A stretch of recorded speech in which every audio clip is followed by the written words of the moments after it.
กล่าวแต่ความเป็นจริงเป็นสัจจะวาจาสุราเมรยะมัจจปมาทฐานาเวรมณีสิกขาปตังสมาติยามิศีลสิกขาบทนี้ละเว้นจากการดื่มของมึนเมามีเหล้ามีฝิ่นกัญชาเฮโรอีนเหล่านี้เป็นต้น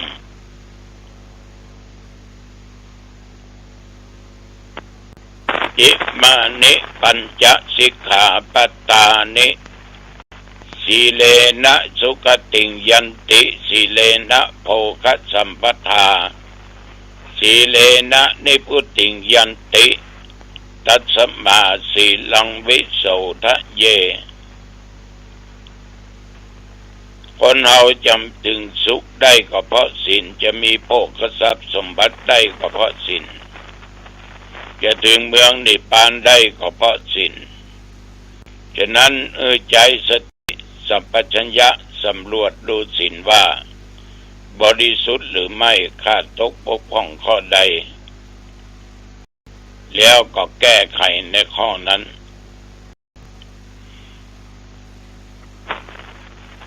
อิติปิโสภะคะวะอะระหังสัมมาสัมพุทโธวิชชาจารณะสัมปันโนสุขโตโลกวิทูอนุตตโรปุริสธรรมสารถิสัทธาเทวมนุสสังพุทโธภควาติยันตุนิมิตตังอวมังคลัญจาโยจัมมนาโปสุนัสสะโธปะปะกังโหตุสุปินังอกันตังพุทธานุภาเวนะวินาสเมนตุสวากขาโตภะคะวะตาธัมโมสันติติโกอากาลิโกเอหิปัสสิโกโอปัญญิโกปัจจตังเวทิตาโพวิญโยหิติยันตุนิมิตตังอวมังคลัญจาโยจัมมนาโปสกุณัสสะโธปะปะกังโอตุสุปินังอากันตังธรรมานุภาเวนะวินาสเมนตุสุปฏิปันโนภะคะวะโตสาวกสังโฆอุจุปฏิปันโนภะคะวะโตสาวกสังโฆญาญาปฏิปันโนภะคะวะโตสาวกสังโฆสามีจิปฏิปันโนภะคะวะโตสาวกสังโฆญาติตังจัตตาริปุริสยุคานิอัฏฐปุริสปุคลาเอสะภะคะวะโตสาวกสังโฆอาหุนายโยปะหุนายโยทักขินายโยอัญชลิกรณิโยอนุตตรังปุญญเกตังโลกัสสาติยันตุนิมิตตังอวมังคลัญจาโยจัมมนาโปสกุณัสสะโธปะปะกังโหตุสุปินังอากันตังสังฆานุภาเวนะวินาสเมนตุ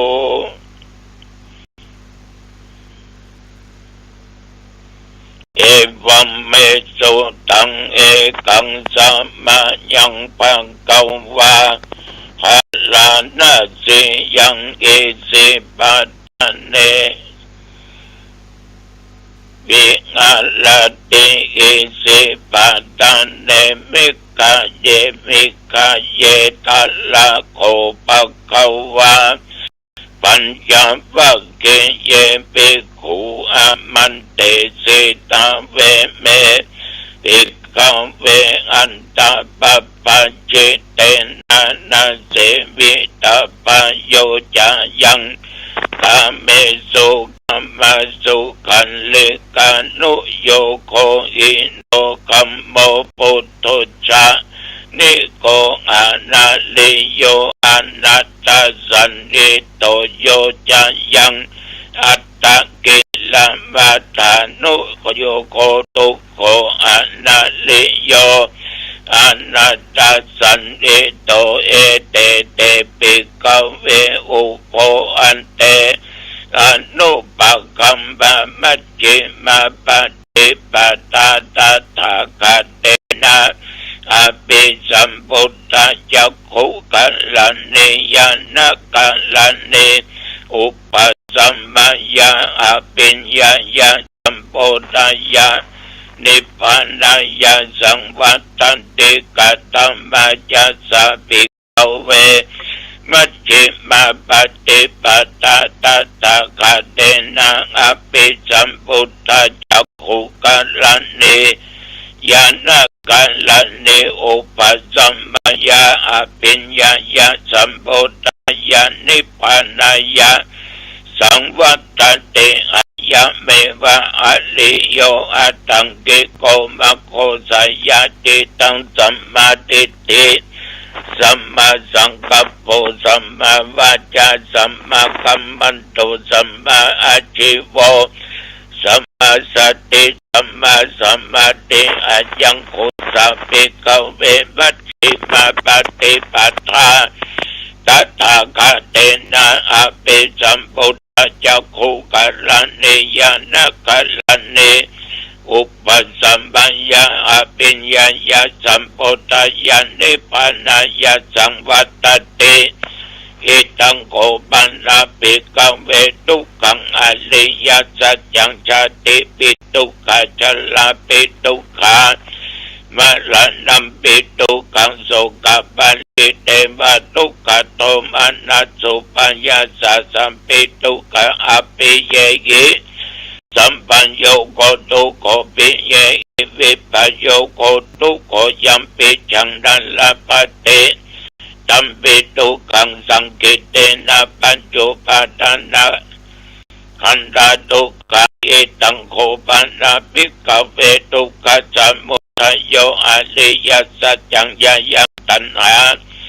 ปุณโญภเวตานันติลกะสะอาคาตตัตตะละตัตตะละภินันตินิ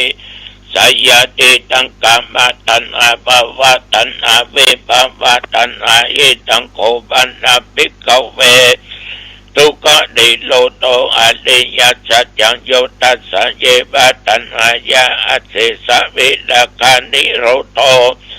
จักโคปตินิจักโคมุตติอนัลโยอิตังโคปันนาภิกขเว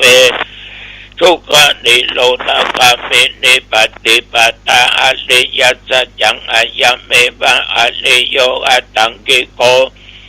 มะโคสยะติตังสัมมาทิฏฐิสัมมาสังกัปโปสัมมาวาจาสัมมากัมมันโต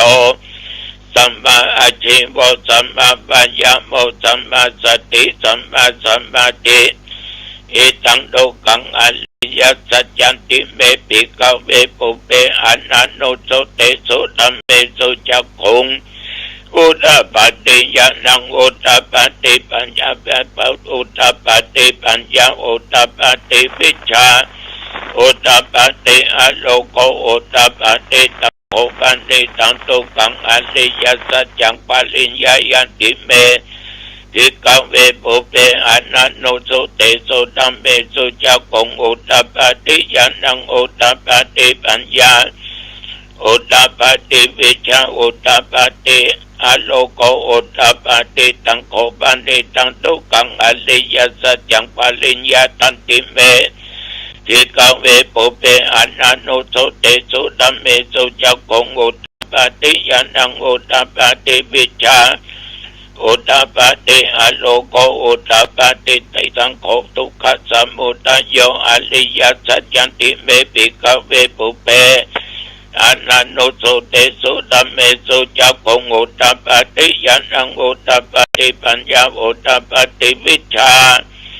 อุตตปาติอโลโกอุตตปาติตังปันติตังทุกขสมุทัยโยอริยสัจจังปังอัตตปันติเม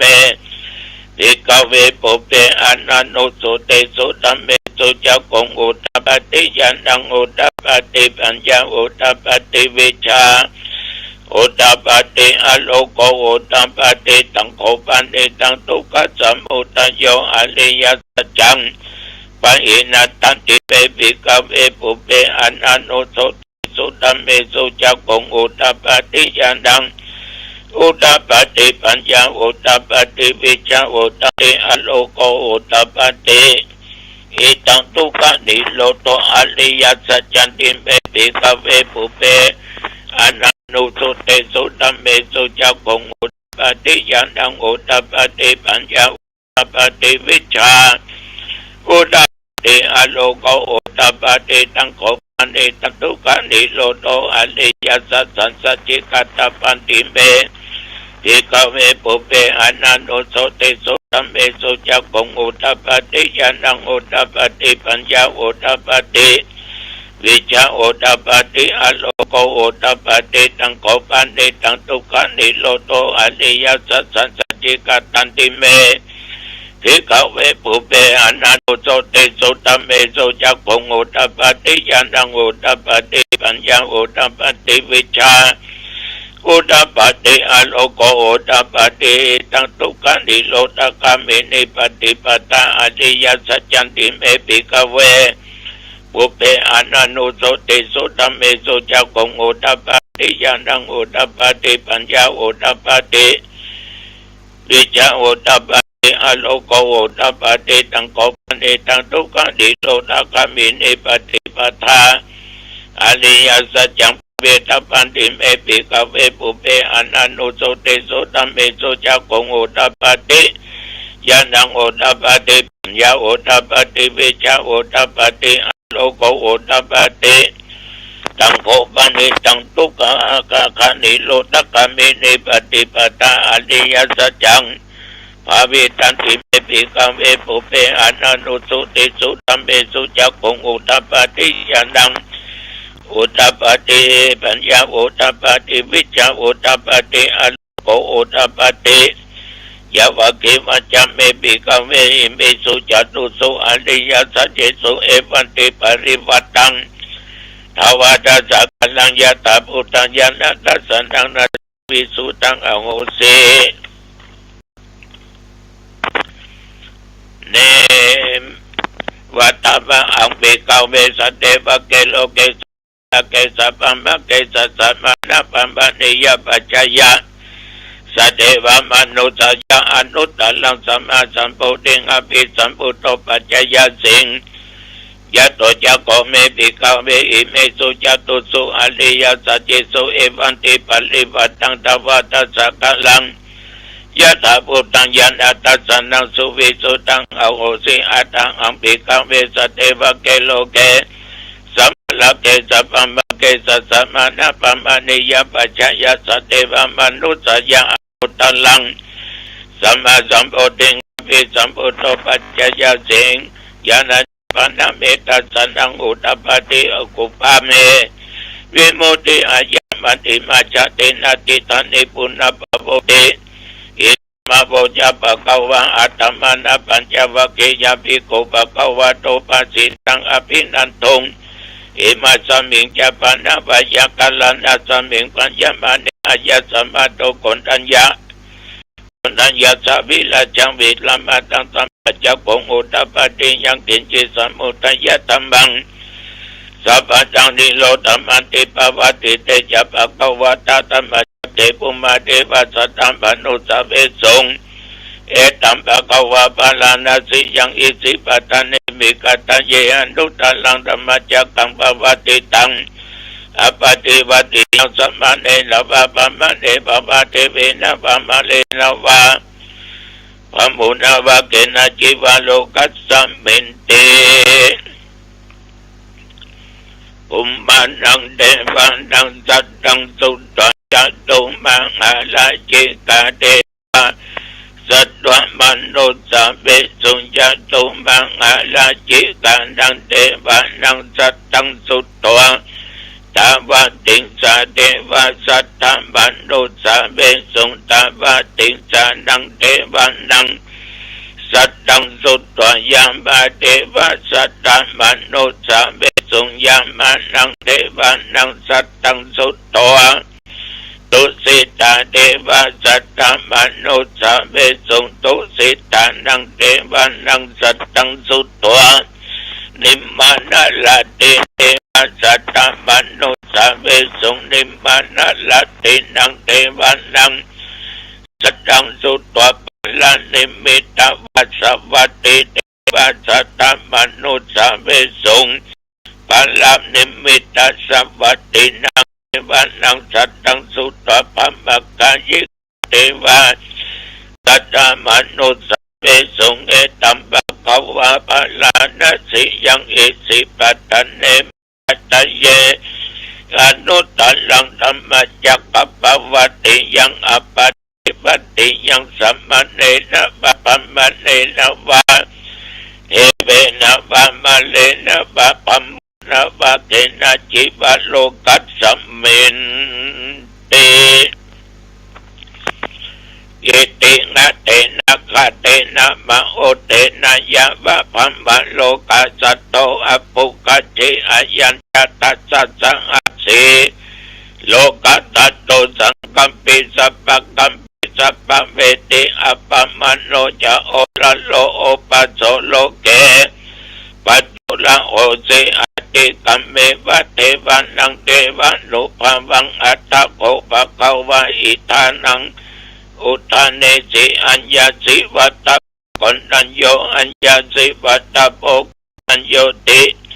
อิติอิทังอายัสมัตโตคนตัญญาสะอัญญาคนตัญโยเทวะนาบังอะโอสิตัมมจักขปวัตตนาสุตังเนติตังภวตุสัพพะมังคลังรักขันตุสัพพะเทวตาสัพพะพุทธานุภาเวนะสัทธาสุติภวันตุเตภวตุสัพพะมังคลังรักขันตุสัพพะเทวตาสัพพะธรรมานุภาเวนะสัทธาสุติภวันตุเตภวตุสัพพะมังคลังรักขันตุสัพพะเทวตาสัพพะสังฆานุภาเวนะสัทธาโสติภวันตุเตโดยบทพุทธานุภาพธรรมานุภาพสังฆานุภาพบทยันตุนิมิตัง และธรรมจักรกับปวัตตนสูตรอันเป็นสูตรเป็นมนต์อันศักดิ์สิทธิ์ที่ได้สาธยายไปนี้จงมาปกป้องคุ้มครองรักษายังตนตัวข้าพเจ้าและอุบาสกบาสิกาท่านผู้ฟังหายจากโรคภัยไข้เจ็บที่ได้เกิดในสรีระร่างกายทุกส่วนกินยาบ่หายหมอยาบ่หายขออันตรธานสัวหายไปหมดเป็นว่าต่างเป็นเหือดใจตกออกไก่ไก่ขอไปก็มีใจคำอามีโชคมีลาภปราศจากอุทกภัยอคีภัยวาตภัย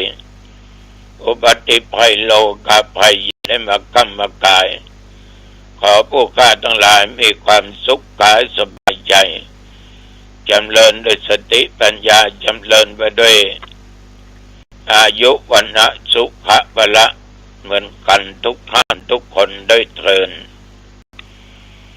กรมอุตุได้ประกาศบอกว่าระวังเรื่องฝนเรื่องลมนับตั้งแต่เมื่อตะวันวามาจนถึงปัจจุบันประเดี๋ยวนี้24 ชั่วโมงผ่านไปทั้งยมและอาตมะและต้องผ่านจนได้120 ปีนับตั้งแต่ตะวาถึงปัจจุบันวัดหนองตองและใกล้เคียงมีฝนตกเมื่อเวลา2 ทุ่มเกือบจะ3 ทุ่มนักพอสมควรตั้งแต่ตะวาเจ้าก็ไปทำบุญทักบาตรพุทธมนต์เจริญจิตภาวนา ถวายเป็นพระพรชัยมงคลในเดือนมหามงคลพระชนมายุของพระบาทสมเด็จพระเจ้าอยู่หัวรัชกาลปัจจุบันมีพระชนมายุได้14 พระพรรษามีการทำบุญตักบาตรเก็บข้าวสารอาหารแห้งขนมข้าวต้มมอบให้หน่วยงานราชการจัดเป็นถุงพร้อมได้ปัจจัยไปมอบแก่ผู้ติดเตียงแต่ละตำบลเสร็จกิจก็กลับมาที่วัดตะวันนี้ญาติโยมบ่ายโมงกว่าออกจากวัดไปวัดประสิงห์เพื่อไปสวดชยมงคลคาถาในการที่จังหวัดนั้นได้รับพระราชทานน้ำสงฆ์อาบมหาธาตุเจดีย์ทำกับพระไตรพระราชทานอบรมสมโพธิผ่านไปวันที่27-28 ตุลาส่งน้ำพระมหาธาตุเจดีย์วัดประสิงห์ก็ย้อนกลับมาถึงบ้านถึงจองถึงวัดถึงว่าพักผ่อนตกดึกมาก็ออกไปรับบิณฑบาตอุปคุตโดยตามที่เทศบาลจัดขึ้นที่เทศบาลก็นำตุนำเนนไปรับบิณฑบาตและกล่าวโอวาทก็มีญาติโยมมาทำบุญตักบาตรเกือบ500ตึงเท่าแด่แก่หนุ่มกำยิงใจละเอ็กละอ่อนหันภาพแล้วก็ตึงตาตึงใจดีอกดีใจฉะนั้นเพื่อกลับมาก็พอจะตีหนึ่งก็มาจนถึงปัจจุบันประเดี๋ยวนี้ญาติโยมเข้าวัดสาละเนอปากันวัดไปวายไปใส่ขันข้าวตอกดอกไม้ไปไหว้พระสวดมนต์ไปเจริญเมตตาภาวนาไปฟังธรรมเทศนาทำบุญตักบาตรฉะนั้นก็เจริญพรเชิญชวนโยมอย่าได้ประมาทเน้อเวลาเหลือน้อยทุกขณะอย่าได้ประมาทเวลาเขามาไล่อยู่ตลอดเวลาคือความตายวันนี้ญาติโยมเห็นเป็นเวลาพอสมควรอายุวันโนสุขังพลังพบกันใหม่โอกาสหน้าสวัสดีครับท่านผู้ฟังที่เคารพสารธรรมคำสอน